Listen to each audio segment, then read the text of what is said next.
Okay, continuing on, I was saying that the magentas, you pretty much won't get anything out of that on most images, but that's not to say that there aren't images that benefit from magenta.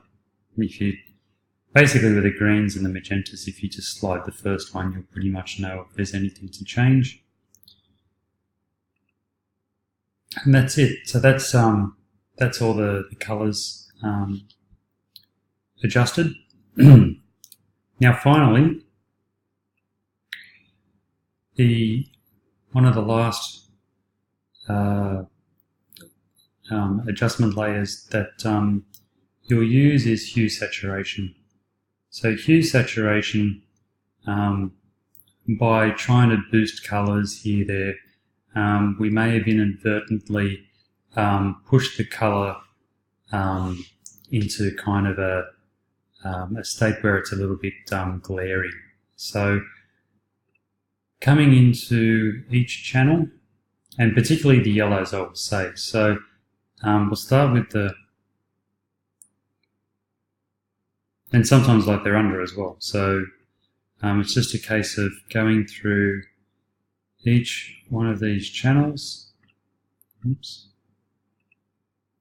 and having a look. So yeah, the trees in particular, they aren't too bad in this. Sometimes they're just oversaturated, so they do benefit from just pushing the lightness up a little bit, and this has brought back the saturation of those into them, so that it looks more natural, which is what we want. I don't think there'll be anything in greens because there wasn't in selective colour. Cyans, it's actually benefiting from a tiny bit.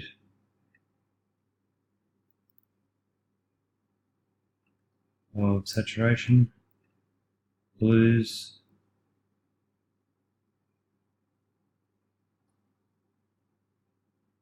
nothing really going on in the blues. There's a little bit actually in the guy's shirt. So bring that property back and turn that off and on. And mainly in the trees, just desaturating them a little bit. That's where in this image the hue saturation has been beneficial. So that's it for tone and colour. The final step now is sharpness. So I'm going to bring the image up, in my case 200%. If you're not on a retina screen, it would be 100% to get it to this size. And coming down to the Smart Sharpen layer here, I'm just going to select the layer and then Command or Control J to duplicate the layer, and I'm going to double click on Smart Sharpen. And at the moment, the actions that I have used have previously set it around 400, around 0.5 of a radius, with the fade of the shadows at 0, and just so that you know, if I right click on Smart Sharpen and go to blending options, it's got a lighten blending mode. I find that works much better. So that's always set, you don't need to worry about that. And essentially I'm going to now move this up to 500, and I'm going to click on OK, and then I'm going to turn this layer on and off, and I'm going to see if I'm happier with it being at 500 rather than at about 400. And no, I think 400 is better. You also can muck around with the radius. So if I was to increase this radius up to 0.7, click on OK, and then click on and off, you can actually start to see that now. to see that benefit of sharpening. And it is looking sharper in the distance, but up in the in this area, in the closer area, it's getting a bit too sharp. So what I can do is create a layer mask on this layer, and I'll go to gradient, black to white. So putting a black to white gradient on the layer mask, I've now hidden the sharpening that was happening down below, and now is applying just to up the top there. So that's a little trick. Essentially this image is done. So now what we want to do is save it to web. So it's actually out of the frame, but if you click on File, you'll be able to see the menu at least. And you want to go to Export, Export As.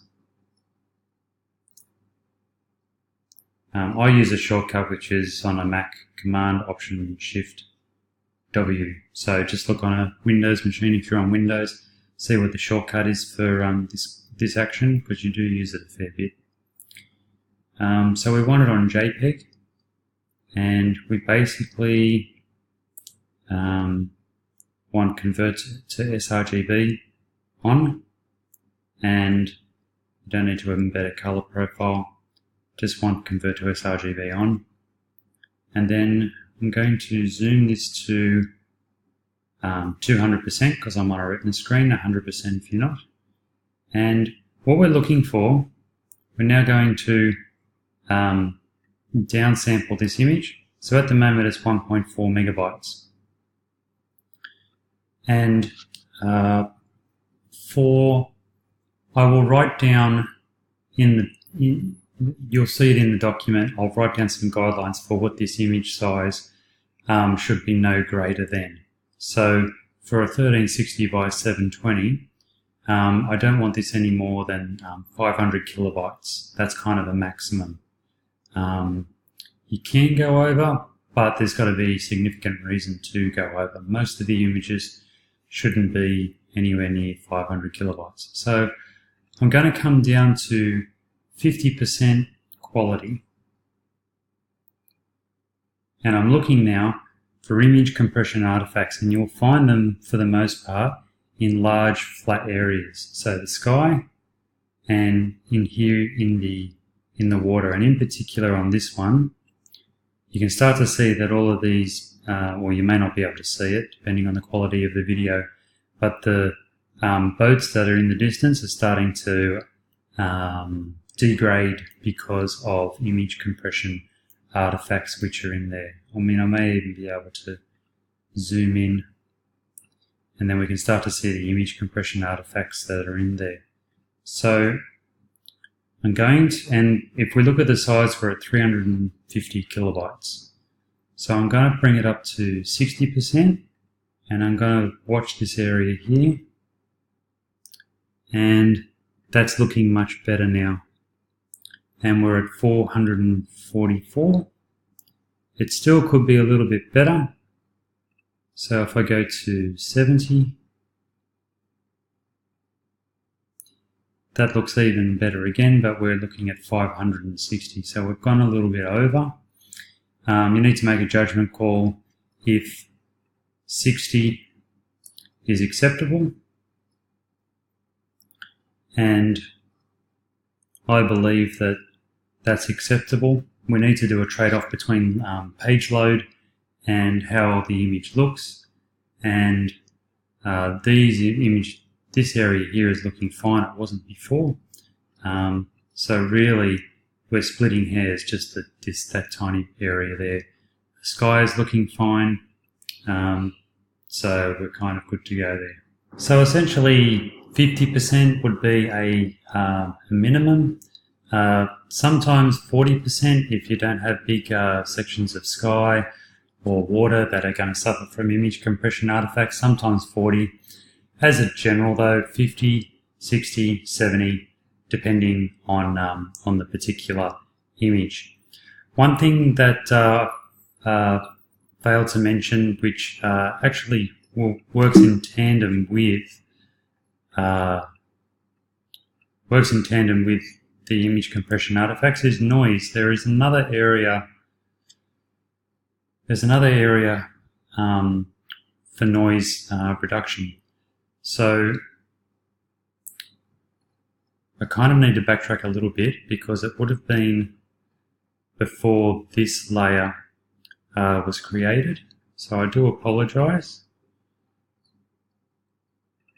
But if we go into Smart Sharpen, we've got a reduced noise here.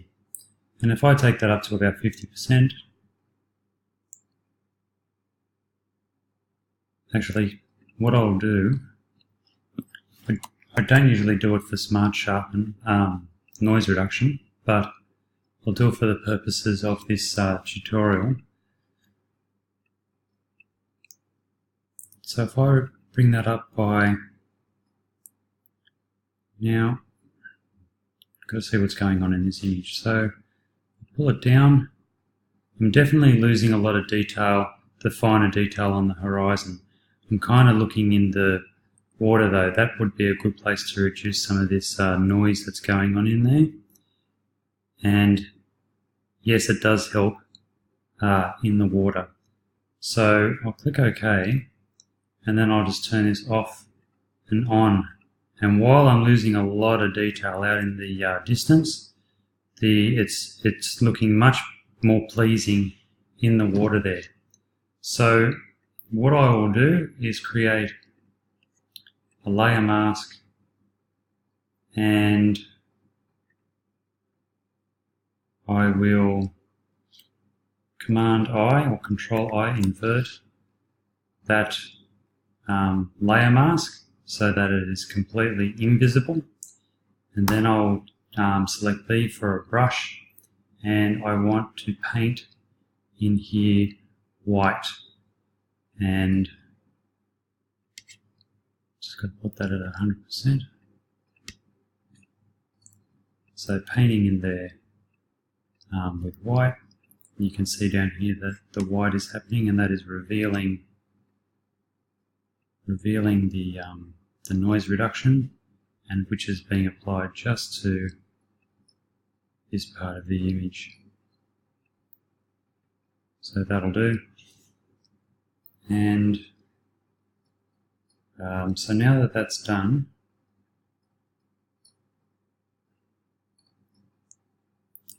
I think I will just leave. I'll just leave that sharpening that I did before up here. I mean, it's not too bad, it's fine. But image compression certainly is a factor. So now when I save out the image,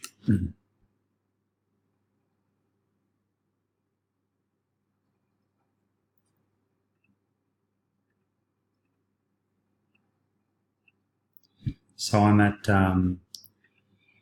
well, I've got to change it down to 60. And yeah, that's looking better. If I have a look, while the image compression is there,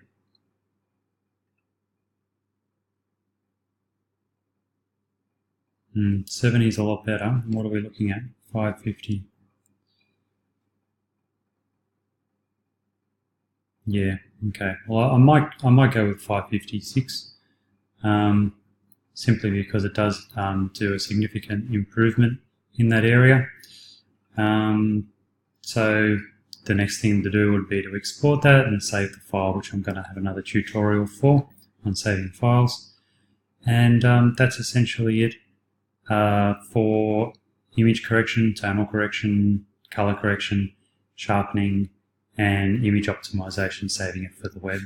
So I hope you found this beneficial, and please feel free to go through this, take your time, and let me know if you've got any questions as they arise. Every image is different. Every image will pose up different problems. So yeah, let me know if you come across any difficult ones, and we'll go from there. Cheers.